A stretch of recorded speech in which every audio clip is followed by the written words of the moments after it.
கவலை இல்லாம colour print பண்ணுங்க, அதுவும் மிக குறைஞ்ச விலையில. Epson eco tank printers. இது வெறும் ஃபேபுலஸ் இல்ல, இது டோட்டலி பிரிண்டபிளஸ்.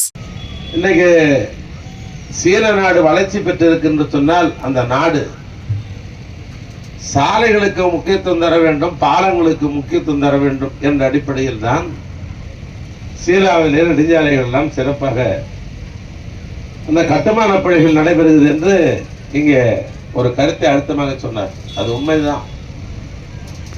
நான் இன்னும் கூட ஒரு படி கூடுதலாக நான் சொல்ல வேண்டும் என்று சொன்னால், உலகத்துக்கே எந்த நாடு பணக்கார நாடு என்று சொன்னால் அமெரிக்கா தான். அதுதான் இந்தியாவல்ல, உலகத்துக்கே பொருளாதாரத்திலே வலு பெற்றிருக்கிற அதிபர்கள் ஆளுகிற நாடு அமெரிக்க நாடு.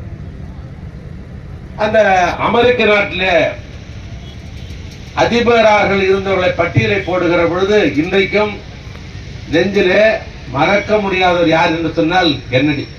இன்றைக்கு அமெரிக்கா என்பது இன்றைக்கு பொருளாதாரத்திலே வளர்ச்சி பெற்றிருக்கிறது.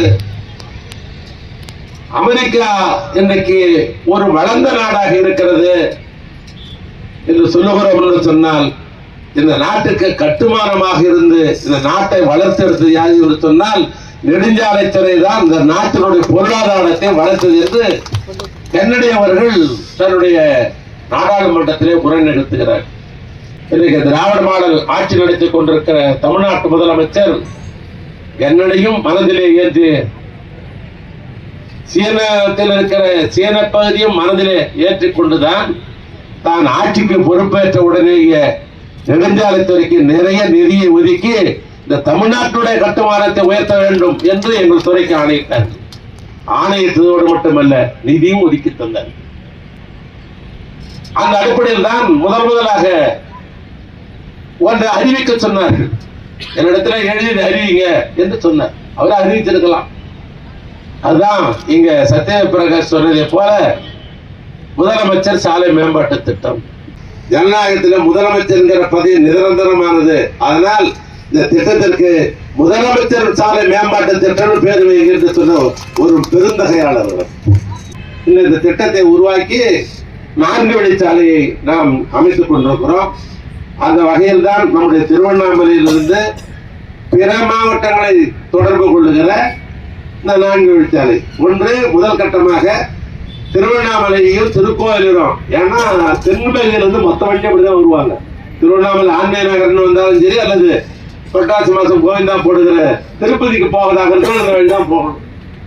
ஆனால் அதை 4 வழிச்சாலை ஆக்க வேண்டும் என்று முடிவு செய்து முதல் கட்டமாக திருவண்ணாமலையில் திருக்கோயிலூர் 4 வழிச்சாலை அமைத்தோம். அதனை தொடர்ந்து மற்றொரு மாவட்டமான தர்மபுரி மாவட்டத்தை இணைக்கிற திருவண்ணாமலை, நல்லவன்பாளையம், தண்டராம்பட்டு, தானிப்பாடி, அரூர் இணைத்து தர்மபுரிக்கு 4 வழிச்சாலை 2வது கட்டமாகவும் திருவண்ணாமலையில் இருந்து வரகூர், வாரவச்சனூர், மூங்கில் திருப்பட்டு, சக்கராலை, அதை தொடர்ந்து சங்கராபுரம், கள்ளக்குறிச்சி, அந்த 4 வழிச்சாலை. நான் எப்பொழுதும் சொல்வதை போல எரிகிற விளக்காக இருந்தால் தூண்டுகோல் வேணும். எனவே அந்த திருவண்ணாமலை திருவிளக்கு எரிவதற்கு, பிரகாசமா எரிவதற்கு யார் காரணம் சொன்னால் தமிழ்நாட்டுடைய முதலமைச்சராக இருக்கிற, எனவே அவர்தான் காரணம். அந்த அடிப்படையில் தான் நம்முடைய பிச்சாண்டி அவர்கள் கேட்டுக்கொண்டதற்கு இணங்க நம்முடைய இந்த திருவண்ணாமலை அவலூர்பேட்டை இந்த போக்குவரத்து நெரிசலை கணக்கிலே கொண்டு முதல் கட்டமாக, ஏன்னா 23 கிலோமீட்டர் தூரம் இந்த அவலூர்பேட்டை என்பது 23 கிலோமீட்டர் தூரம். அதில் முதல் கட்டமாக 2 கிலோமீட்டர் அறிவிக்கப்பட்டு அந்த 4 வழிச்சாலை பணிகள் இப்பொழுது நடைபெற்றுக் கொண்டிருக்கிறது. அடுத்த கட்டமாக இந்த 64 கோடி ரூபாய் மதிப்பீட்டில் 2வது கட்டமாக இந்த 8 கிலோமீட்டர் அதை தொடக்கி வைப்பதற்கு தான் என் துறையின் சார்பாக என்னை அழைத்தார்கள். இப்பொழுது நாங்கள் தொடக்கி வைத்திருக்கிறோம்.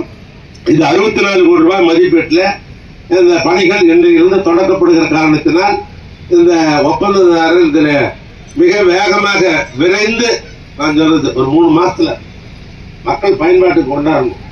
இந்த அக்ரிமெண்ட் பேர்லாம் சொன்னார் எங்க என் காலத்தில் இந்த அக்கறை பேர்லாம் நான் பார்க்கறது கிடையாது.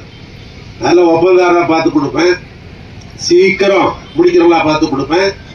அரசாங்கத்துடைய விதிகளுக்கு உட்பட்டு தான் டெண்டர் போட முடியும். அது ஏதோ நான் நினைச்சா கொடுத்தால முடியாது. அரசாங்கத்துடைய விதிகளுக்கு உட்பட்டு இந்த டெண்டர்கள் எல்லாம் கொடுத்துதான் என் கோப்பு எனக்கு வரணும். சிங்கிள் டெண்டர் போட்டாக்க ரத்து பண்ண சொல்லிடுவேன் நான். குறைஞ்சபட்சம் 3 ஒப்பந்ததாராவது இதில் ஈடுபட்டால்தான் டெண்டர் முடிவாகும். 10 ஆண்டு காலம் நம்பிக்கை தானே வாழ்க்கை. அவருக்கு தெரியும் 2024-26 தமிழ்நாட்டில் திராவிட மாடல் ஆட்சி, தமிழ்நாட்டு முதலமைச்சர் அரைமன்னன் தளபதி தான் வருவார் என்று அவருக்கு தெரியும். நடக்கிற காரியங்களை முன்னோக்கி சொல்லுவது என்னன்னா தீர்க்க தரிசனம். ஆக தமிழ்நாட்டுடைய தீர்க்க தரிசியா இருக்கிற தமிழ்நாட்டு முதலமைச்சர் இன்னும் 10 வருஷத்துல கிட்டத்தட்ட 2200 கிலோமீட்டர் நீள சாலையை போட வேண்டும் என்று எங்க துறைக்கு ஆணை போட்டிருக்கிறார். இப்ப 4.5 வருஷம் ஆயிக்குது. இன்னும் அடுத்த 5 ஆண்டுகளை போடணும். 5 ஆண்டுல யார் வருவாங்க முதலமைச்சரா? யார் வருவாங்க? சவுண்டு கம்மியா இருக்கு. முதலமைச்சராக அரைமன்னன் மு க ஸ்டாலின் தான் வருவார்.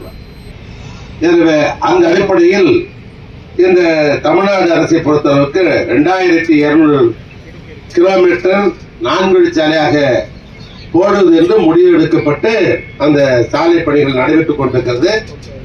அந்த வகையில் தான் நம்முடைய திருவண்ணாமலை மாவட்டத்தில் இன்றைக்கு பிச்சாண்டி அவர்கள் கோரிக்கையை ஏற்று இங்கு போட்டிருக்கிறோம். ஏற்கனவே மூப்ப கிரியுடைய கோரிக்கை ஏற்று தாலிப்பாடி சாலை செய்து கொண்டிருக்கிறோம். அதே போன்று நம்முடைய கலசபாக்கம் சட்டமன்ற உறுப்பினர் அவர் கேட்டுக்கொண்டதற்கு இணங்க போலூர் வசூரில் இருந்து ஆரம்பித்து செங்கத்தை இணைக்கிற சாலையும் சட்டமன்றத்தில் நான் அறிவித்தேன். அதற்கும் முதலமைச்சர் பணம் ஒதுக்கி இருக்கிறார்கள். இன்னும் ஒரு சில தினங்களில் அந்த சாலை பணிகளை துவக்குவதற்கு என்னை அழைப்பதாக நெடுஞ்சாலைத்துறை சொல்லியிருக்கிறது. எனவே அந்த பணியும் தொடக்கி வைத்து இந்த மாவட்டத்தில் 770 கோடி ரூபாய் மதிப்பீட்டில் 84 கிலோமீட்டர் இந்த 4 வழிச்சாலை இந்த மாவட்டத்தில் அறிவிக்கப்பட்டு பணிகள் நடைபெறுகிறது.